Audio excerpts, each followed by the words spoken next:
Hey everybody, it's Curtis here with another challenge video for Kerbal Space Program Reddit challenges. This week I decided to do challenges for week 1 through 35. Special thanks to Jebediah von Kerman, who was able to tell me how to change Kerbal names.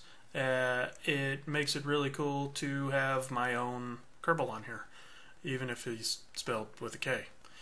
Anyways, so this ship is a upgrade from my first quadrupod, using a whole hell of a lot of engines. I still don't have most of my science, so a lot of the stuff on here is just a lot of duplicates. I'm trying to get as many things done as I possibly can with as little science as possible, and I'm not as great of a builder as some of the other big guys like Thor and Scott Manley, but I like to think that I do a decent job with what I have. So this is actually a run that is fairly successful. This comes after, I don't know, 40 or 50 runs maybe, where I end up crashing into the surface or running out of fuel or whatever. You'll look at the amount of fuel I have and you realize it's entirely way too much for the moon, but it's because, one, I don't know what I'm doing half the time, and two, it's always better to have more than having less. And in fact, as I go through the rest of this mission, you will find out that I do end up using almost all the fuel. And in fact, I think I end up using all the fuel. Though the last 30 seconds of delta burn is just mostly because I'm dicking around. But anyways, so this most of this stuff happens on the dark side of the moon, as all of my videos seem to do. It's not because I dislike showing you guys what I'm doing. It's mostly just because I don't know. I always forget. It always seems to be that that's the best time for me to actually do anything that I'm supposed to be doing. So I apologize for that. Alright, so there's my moon encounter. End up speeding up. Not a big deal. The hardest part on this was actually the week 35 challenge. The week 35 challenge states that you go find any celestial body, which probably would have been easier if I would have went with one of the smaller satellites on a different planet. But I went with this guy because, well, he's the closest one with the equipment that I have. So, anyways, the whatchamacallit, the challenge says that you need to make a 5,000 meter plus or minus 250 meter stable orbit. And by the plus or minus 250, I mean I seriously doubt it's 5250 is the max. But they want you to, you can't have a stable orbit of 4,000 and 2,000. I think they want it to be 4,000 and either 3,750 or 4,250 or something like that. So that's, that's just a small clarification for anybody who's trying to do the week 35 challenge. Alright, so I'm doing some orbiting, orbit burns, I guess. I'm trying to circularize everything. Almost out of fuel, so I'm going to go ahead and do some fuel transfer. In space, it doesn't seem to me that the amount of fuel in terms of weight really makes as much of a difference as it does when you are landing on something that actually has a gravitational pull. When gravitation comes into effect, it actually does change how things happen. And actually, when I do end up landing on the moon,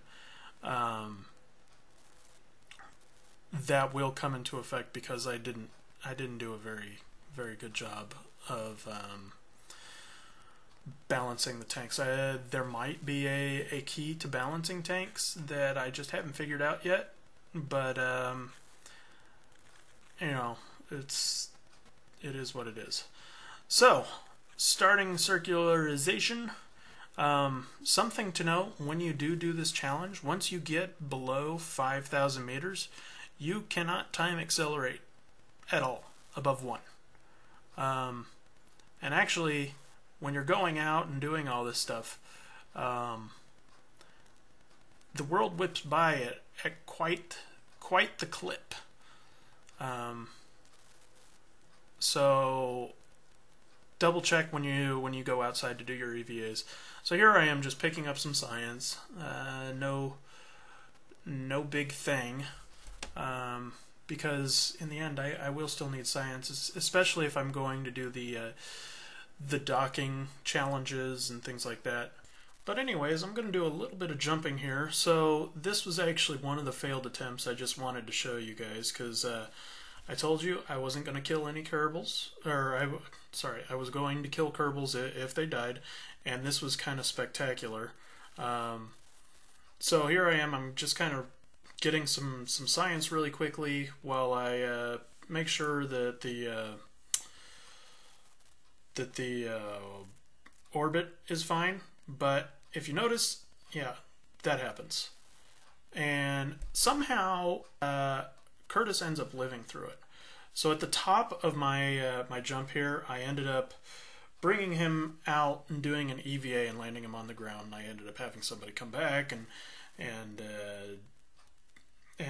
rescue him, and ended up not taking any of the science with me, and so I had to restart it all again. So you're going to see this is actually the successful run where I end up getting the less than 5,000. Both points end up jumping around 4,800 and 4,900 throughout the whole thing, because once you get to smaller measurements like that, you know, just the turn of the rocket is all it takes to start messing with stuff. And so what I'm doing here, as you'll notice, is I'm actually checking I check the line of the orbit, and that will tell you, because it's actually pretty intuitive what Squad did. It tells you exactly where it's going to fly. But anyway, so here is the end whatchamacallit, the end maneuver that I end up doing. If you notice in the acceleration box, I just kind of flash it really quickly, so you see him jumping a lot. I'm just flashing the acceleration really quickly, and if you notice, everything's going down, and it's, I only have like 100 meters left. It's really awesome.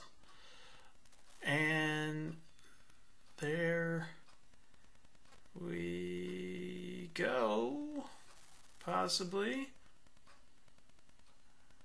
Alright, so that's actually the maneuver, and so that puts me at approximately 4,850 and approximately 4,900.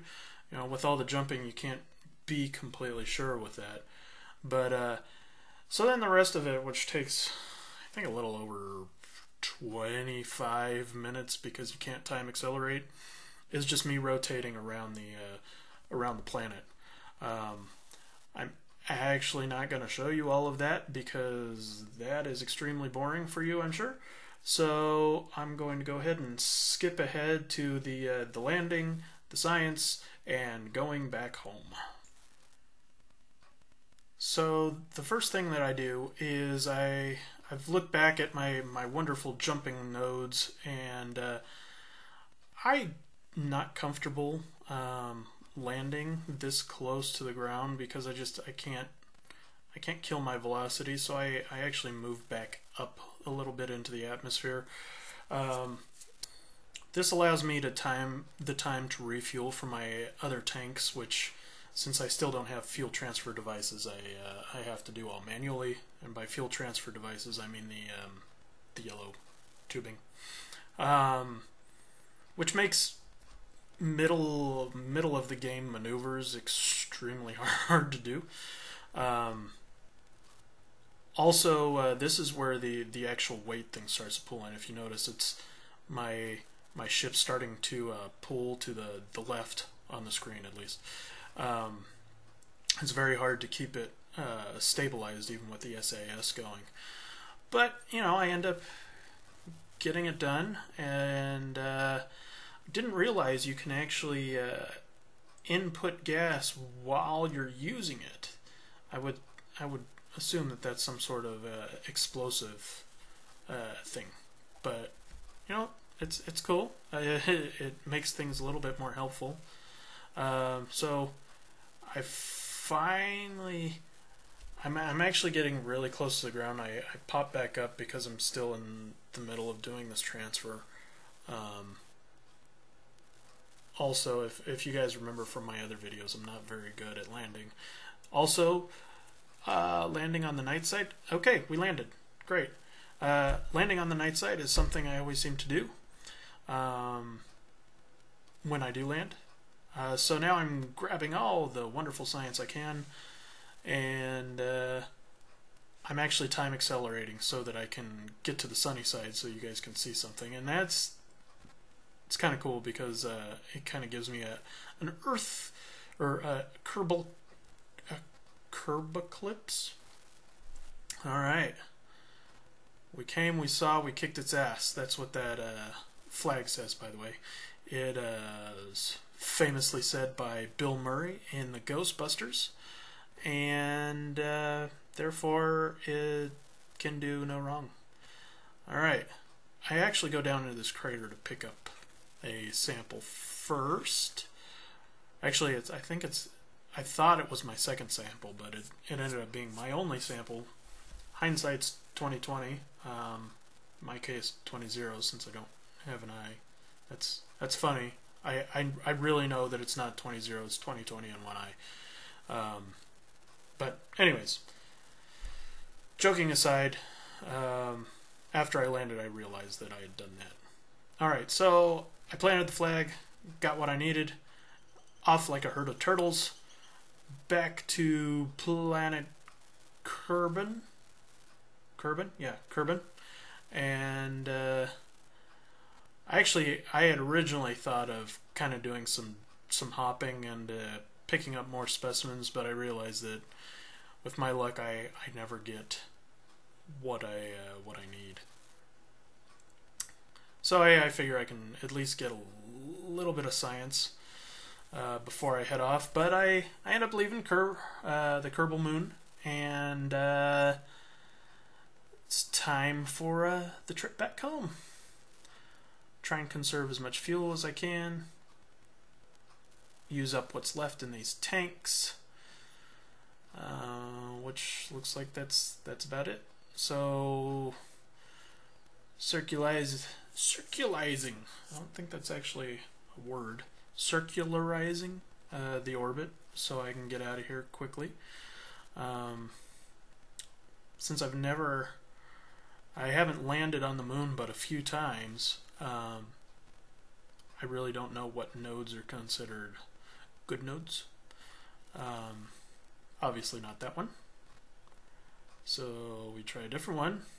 That one's a bit better, but not good enough.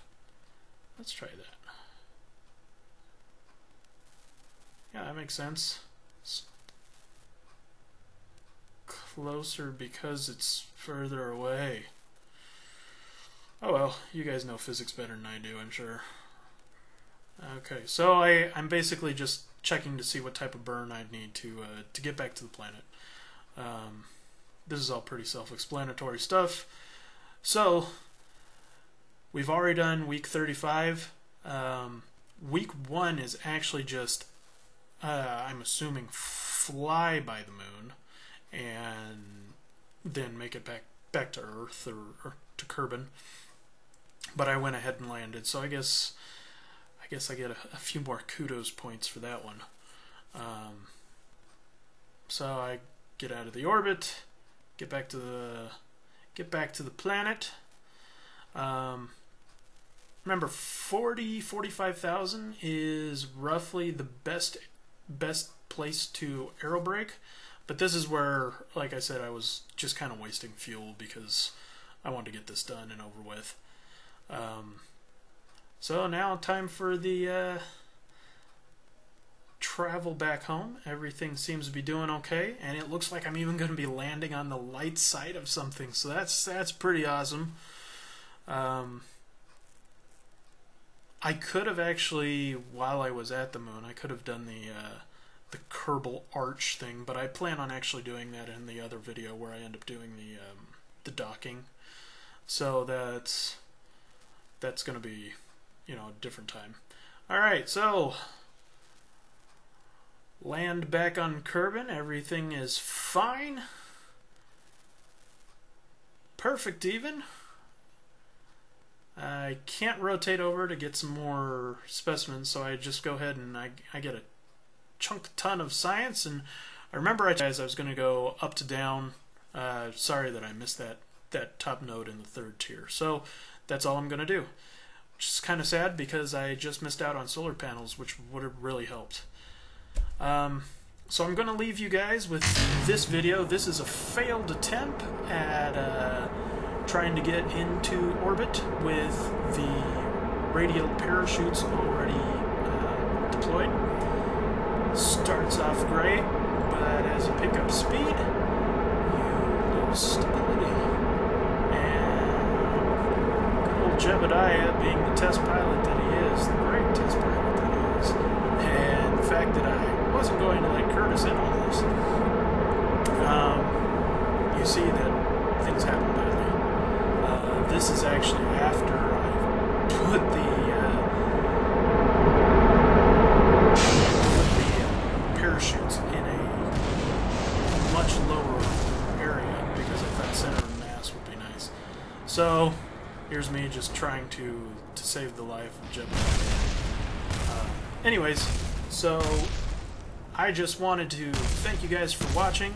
If you like the videos, like and subscribe, and I'll be back next week, probably with some space planes and maybe another catastrophic parachuting video.